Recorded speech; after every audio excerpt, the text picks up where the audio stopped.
Mucho antes de que el zumbido constante de los refrigeradores se volviera un sonido cotidiano en nuestras cocinas, el ser humano ya había encontrado una solución brillante para evitar el desastre del alimento podrido: la sal. En la Edad Media, este mineral no solo era un condimento, sino la columna vertebral de la supervivencia alimentaria. El curado con sal, una técnica que consistía en frotar carnes con abundante sal para extraer su humedad, creó una barrera natural que impedía la proliferación bacteriana. Y aunque hoy nos parezca una práctica artesanal, en aquellos tiempos era una ciencia de vida o muerte. Los pueblos costeros construían salinas junto al mar y las explotaban como si fueran minas de oro blanco, mientras que los habitantes del interior dependían de largas caravanas y rutas comerciales para obtenerla a precios exorbitantes. Algunas familias medievales gastaban lo que no tenían por un saco de sal, y no sin razón. Una pierna de cerdo curada podía alimentar a un hogar entero durante los meses más crudos del invierno. Incluso el lenguaje moderno conserva huellas de esa obsesión. La palabra salario viene del latín salarium, pago en sal. Pero lo más asombroso no es su valor económico, sino el legado culinario que dejó.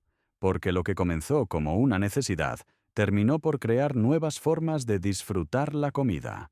El bacalao salado en el norte, el jamón curado en el sur, y las carnes secas y especiadas en todas las regiones. Aún hoy, cuando saboreamos un trozo de prosciutto o un pedazo de cecina, estamos probando una receta milenaria, intacta y vigente, que une nuestro paladar con el de un campesino medieval que jamás oyó hablar de electricidad. Pero cuando la sal no alcanzaba, o simplemente cuando se deseaba algo más que supervivencia, entraba en escena el fuego. El ahumado de carnes, pescados e incluso quesos fue otra de las grandes innovaciones medievales en la lucha contra el deterioro de los alimentos. No solo detenía la descomposición, sino que además transformaba el sabor en una experiencia profunda y compleja. En las cocinas de piedra y madera, los techos oscuros por el hollín ocultaban un secreto. El humo lento y persistente liberaba compuestos naturales que, sin que nadie entendiera aún la química detrás, creaban una capa protectora en los alimentos. Monasterios enteros se convirtieron en centros de excelencia en técnicas de ahumado, construyendo cámaras especiales donde colgaban carnes durante semanas. Y en cada región, la elección de la madera era casi un ritual. Roble en el norte, manzano en los valles frutales, cerezo en los patios de los huertos. Sin saberlo, estos alquimistas del humo estaban sentando las bases del sabor ahumado que aún hoy seduce a millones. Desde el salmón escocés hasta el jamón ibérico, el humo medieval no solo conservaba la carne, la ennoblecía.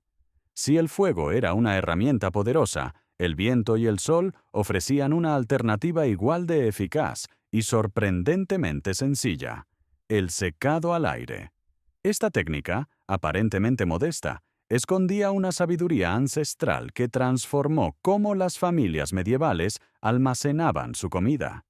Sin necesidad de herramientas complejas ni conocimientos avanzados, bastaba con aprovechar el flujo del aire, la baja humedad y una buena dosis de paciencia. En los hogares de la Europa medieval, era común ver racimos de hierbas colgando del techo, filetes de pescado abiertos como alas junto a las ventanas, y hileras de hongos secándose en los alféizares. La carne se rebanaba en tiras finas para convertirla en algo que hoy llamamos jerky, un alimento duradero y portátil, ideal para los viajes y las campañas militares. El secado al aire requería también ingenio doméstico. Se utilizaban telas finas para proteger los alimentos de los insectos y se colgaban los productos en lugares altos, a menudo cerca del techo ahumado, donde ni la humedad ni las alimañas podían alcanzarlos. Esta práctica no solo conservaba, sino que también intensificaba sabores y creaba productos únicos, desde embutidos curados hasta pastas endurecidas al sol en las aldeas italianas. Curiosamente, muchas de estas técnicas siguen vigentes, aunque hoy les llamemos gourmet. Lo que para nuestros antepasados era una necesidad, Para nosotros es un lujo, un recordatorio de que la simplicidad puede ser extraordinaria cuando se hace con conocimiento y respeto por la naturaleza. Pero no todos los climas ofrecían las condiciones ideales para secar alimentos. En regiones más húmedas o durante los calurosos meses de verano, los medievales recurrieron a una idea brillante y casi futurista: conservar el frío del invierno para usarlo en verano.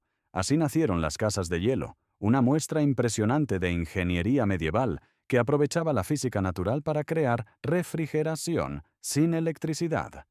Durante el invierno, cuando los estanques y lagos se congelaban, los aldeanos cortaban bloques enormes de hielo y los transportaban a estructuras subterráneas cubiertas con paja, serrín o incluso lana de oveja para aislarlos del calor.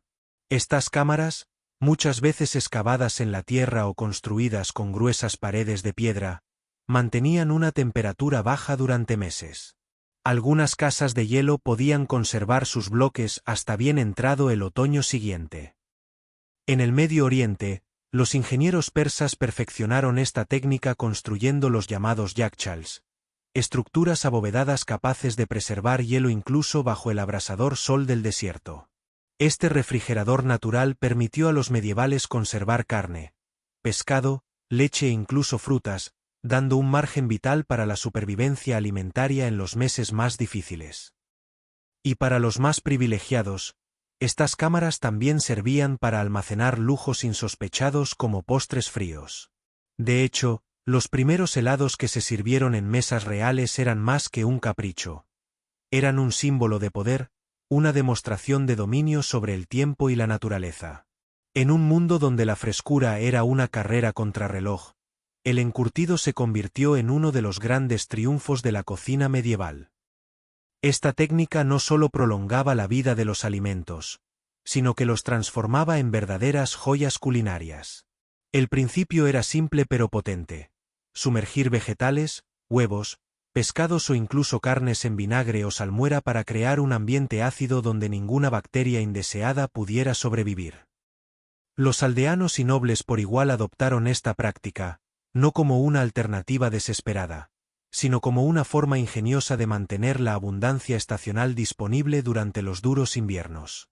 En Alemania, el repollo fermentado dio lugar al famoso chucrut, mientras que en Inglaterra se popularizó el encurtido de cebollas, nueces y huevos en vinagre especiado. En el Mediterráneo, las aceitunas en salmuera eran un manjar indispensable, y en los puertos nórdicos, el arenque encurtido no solo salvó vidas en alta mar, sino que se convirtió en un ícono nacional. Los barriles de encurtidos acompañaban a los marineros durante meses, no solo porque eran fáciles de transportar, sino porque ayudaban a combatir enfermedades como el escorbuto. A medida que la técnica se perfeccionó, el encurtido dejó de ser únicamente una herramienta de supervivencia para convertirse en una expresión de identidad regional, una manera de capturar el sabor de cada tierra y preservarlo en vinagre. Incluso las cocinas reales, como la de la Torre de Londres, contaban con salas especiales donde los cocineros elaboraban encurtidos exóticos para el rey. Cada frasco era un pequeño milagro de química natural, una cápsula del tiempo que resistía al calor, al moho y al olvido.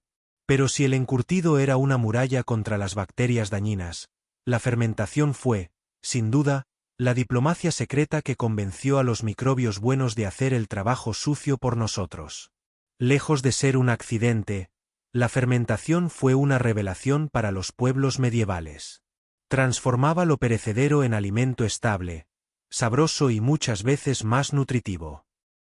A través de un delicado equilibrio entre sal, tiempo y microorganismos, los medievales dominaban un proceso que convertía la leche en queso, el mosto en vino, la harina en pan y el repollo en chucrut. Aunque no conocían términos como lactobacilos o ácido acético, sabían, con admirable intuición, cómo crear las condiciones exactas para que la naturaleza obrara su magia. Esta era una alquimia sin oro, pero con resultados igual de valiosos. Los niños bebían cervezas ligeras porque el agua, contaminada muchas veces por heces humanas o animales, era una ruleta rusa sanitaria. En el norte, los fermentados de raíces y vegetales eran clave para resistir inviernos sin verdura fresca. En el sur, El yogur y los quesos curados prolongaban la vida útil de la leche sin necesidad de enfriamiento. Fermentar no era solo conservar. Era elevar. Convertir lo común en extraordinario, lo crudo en complejo, lo perecedero en eterno. Y así, cada tarro de chucrut o pan de masa madre era, en el fondo, un testimonio de resiliencia y sabiduría biológica, una conexión directa entre los microbios invisibles y la necesidad muy humana de sobrevivir con dignidad. Y si el ácido y los microbios eran aliados invisibles, el alcohol fue el gran custodio líquido del mundo medieval.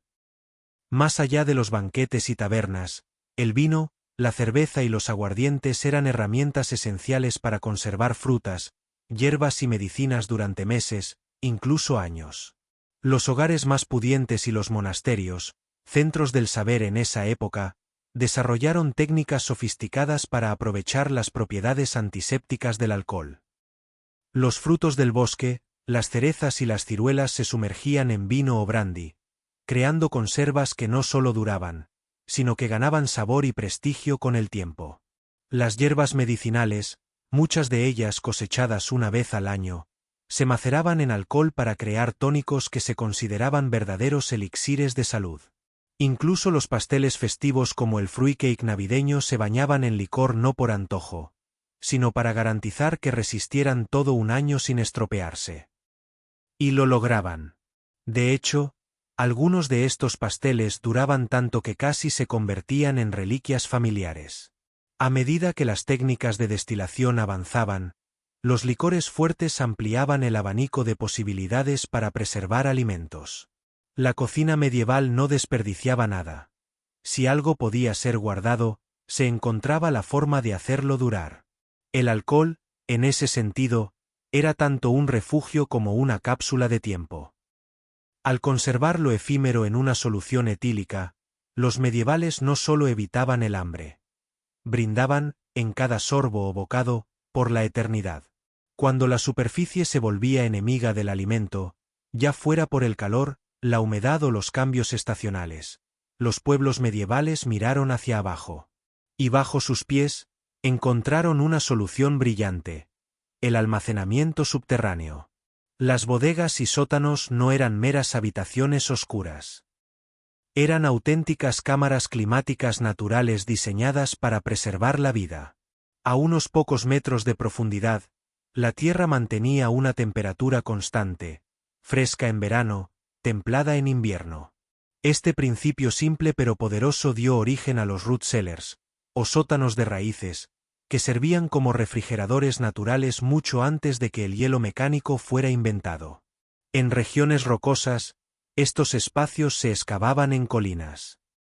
En las planicies, se construían con ladrillo, piedra o madera, reforzados para resistir la humedad y protegidos con entradas pequeñas orientadas al norte, para evitar la entrada de calor solar. Allí dentro se almacenaban no solo raíces como zanahorias o nabos, sino también repollos, cebollas, frutas, vinos y hasta huevos. Cada producto tenía su técnica. Las zanahorias se enterraban en arena para no secarse. Las cebollas colgaban de vigas para evitar la humedad. Un sótano bien diseñado podía ser la diferencia entre la hambruna y la abundancia durante los meses más crueles. Era el lugar donde se resguardaban las esperanzas de toda una familia. Y aún hoy, agricultores autosuficientes y entusiastas del off-grid siguen construyendo estos espacios, reconociendo que la tierra, cuando se escucha, ofrece más que sustento, ofrece continuidad. Pero si había un alimento que desafió al tiempo con elegancia, fue el queso. En la Edad Media, la leche era un bien abundante pero efímero. Un recurso que, sin un método de conservación eficaz, se perdía en cuestión de horas. Entonces, los campesinos, pastores y monjes transformaron esa fragilidad líquida en una fortaleza sólida y deliciosa. Con la ayuda de un ingrediente insólito, el cuajo, extraído del estómago de los terneros, comenzaron a separar la leche en cuajada y suero. Así nacieron los primeros quesos, alimentos que no solo resistían el paso de las estaciones, sino que evolucionaban con el tiempo, desarrollando sabores, aromas y texturas más complejas. Algunos quesos duros, como los antecesores del parmesano, requerían años de maduración y podían pesar más de 30 kilos, convirtiéndose en auténticos lingotes alimentarios. El proceso era tan meticuloso como cualquier arte.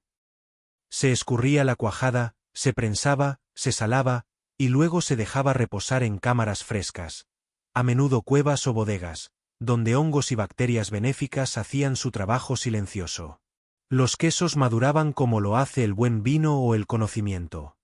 Lentamente, al abrigo de la oscuridad. Y lo más extraordinario es que muchos de esos procesos siguen vigentes hoy. Comer un trozo de queso curado artesanalmente es, en esencia, viajar en el tiempo. Cada mordida es una historia comprimida de clima, tierra, leche y paciencia. Y aunque hoy lo consideramos un manjar, en su origen el queso fue una revolución alimentaria, una respuesta brillante a la pregunta: ¿cómo convertir lo que se pudre en algo que perdura? Como último escudo contra la descomposición, los medievales emplearon una técnica que hoy podría parecer insólita, pero que en su tiempo fue pura genialidad: sellar los alimentos con cera de abejas o grasa animal. Esta práctica, sencilla en apariencia, era una forma de encapsular los alimentos en un mundo sin oxígeno, creando una barrera física infranqueable para las bacterias.